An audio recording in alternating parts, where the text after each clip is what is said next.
aspire to a clean career, leaving no shame for descendants. Hello everyone. Welcome to Encountering Chinese Case Stories, Cases Judged by Bao Gong. Today, I'm going to bring you a story called The Courtesan Disguised as the Bride. Once upon a time, in a county called Jian, 5 miles outside of Yangzhou, there was a man named Shijing, who was quite well off. Shijing had a son named Shiyuan, who, upon reaching adulthood, married Su Shi, the daughter of a man named Su Ming from the city. After Su Shi married into the family, she proved to be very virtuous and was greatly loved by the elders. One day, Su Shi's cousin, Su Yi, came to visit. Shiyuan felt that Su Yi was not a respectable person and treated him with some coldness. Su Yi left the home with a grudge. Less than half a month later, Shiyuan went to the eastern township to supervise the workers. The journey was long, preventing him from returning home promptly. That evening, a scoundrel named Li Chang, having heard that Shiyuan was away, sneaked into the Xia household and hid. In the middle of the night, Li Chang planned to steal Su Shi's jewelry. As he was about to leave, Su Shi noticed him and shouted loudly about the thief. Fearing capture, Li Chang drew a knife and fatally stabbed Su Shi before fleeing. When dawn broke, Shijing and his wife got up and noticed that their daughter-in-law's room door was ajar. They wondered why Su Shi was up so early. After calling out a few times without receiving a response, Shijing's wife entered the room and discovered Su Shi's lifeless body on the floor, covered in blood. She cried out in alarm. "Oh no! Who has come into the room, killed our daughter-in-law, and stolen her jewelry?" Shijing, hearing his wife's cries, was also panicked and did not know who the thief might be. When Shiyuan returned from the eastern township, he was devastated. He and his father decided to personally investigate the murder, but after more than 10 weeks, they still had no leads, and the neighbors began to have doubts about the case.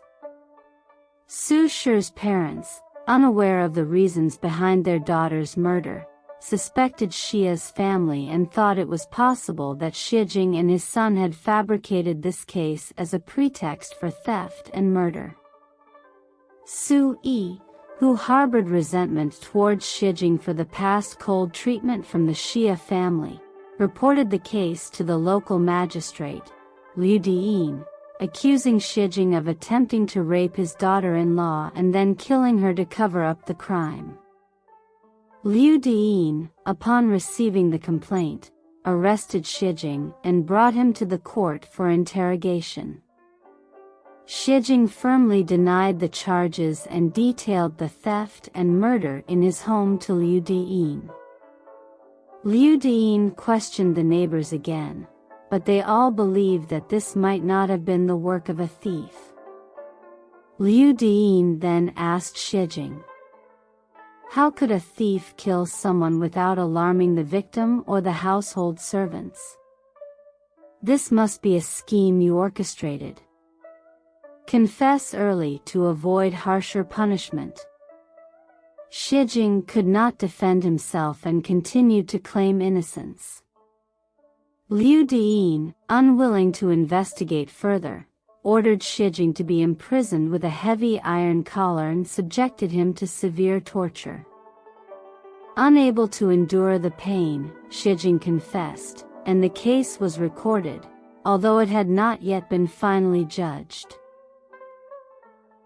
Almost a year later, on the day when Bao Gong visited Yangzhou and arrived in Jian County to review the prisoners in custody, Shi Yuan went to the court to report his father's wrongful conviction to Bao Gong. Bao Gong reviewed the case files and reinterrogated the involved parties. Xie Jing's testimony was consistent with his previous statements, and he continued to assert his ignorance of the situation. Bao Gong ordered a relaxation of Xie Jing's confinement and privately resolved to uncover the truth of the case within 3 to 5 days. Returning to Li Chang, after he killed Su Shi and took her jewelry, he went into hiding but still harbored malicious intentions. In the city, there was a wealthy man named Jiang Zhua, whose son Jiang Rong had recently married.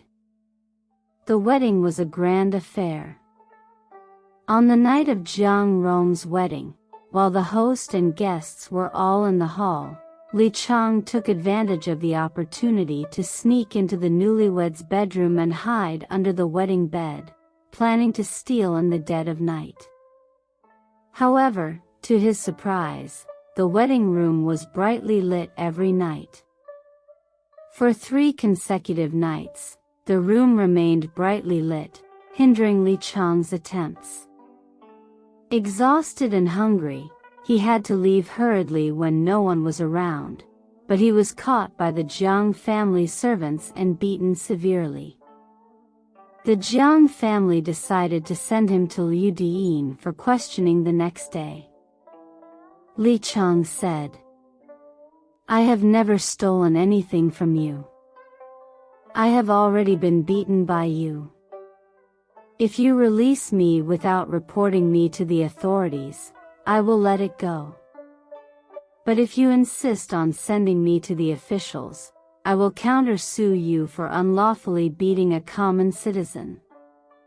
The Jiang family, not well versed in the law and suspicious of Li Chang's deceit, chose not to file a lawsuit but instead sent Li Chang directly to Bao Gong, asking him to decide the matter.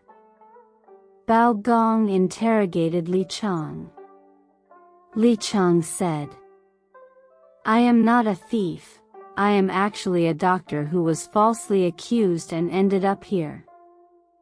Bao Gong asked, "If you are not a thief, why did you enter Jiang Rong's room secretly?" Li Chang replied, "The new bride of the Jiang family was ill and I was called to treat her. I often prescribed medicine for her." After finishing the interrogation, Bao Gong thought, since the new bride had just married into the Jiang family, Jiang Rong should have known if she was ill before the wedding. Even if there were undisclosed ailments before the marriage, they would have been revealed after the marriage. It is unlikely that the Jiang family would allow a male doctor to treat their bride casually. Moreover, the suspect's appearance is fierce and he does not seem like a good person. With these suspicions, Bao Gong carefully investigated the new bride's background and Li Chang's past behavior, which aligned with his suspicions. Bao Gong was puzzled and wondered, if Li Chang had just met the new bride, how could he know so much about her family? But if Li Chang had arrived with the bride, why did the Jiang family insist he was a thief? After thinking for a while, Bao Gong ordered the bailiffs to put Li Chang in jail and then went to the back hall to deliberate.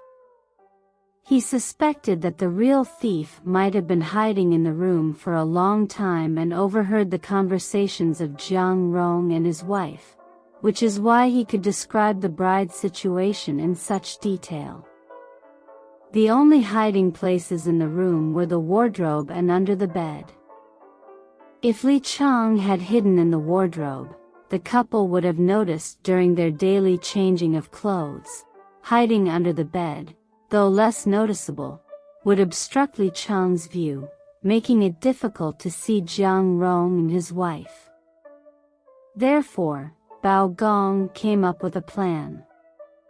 He sent someone to find a beautiful courtesan in the city and brought her to the courthouse, dressing her like the new bride of the Jiang family. The next day, Bao Gong summoned Li Cheng again for questioning.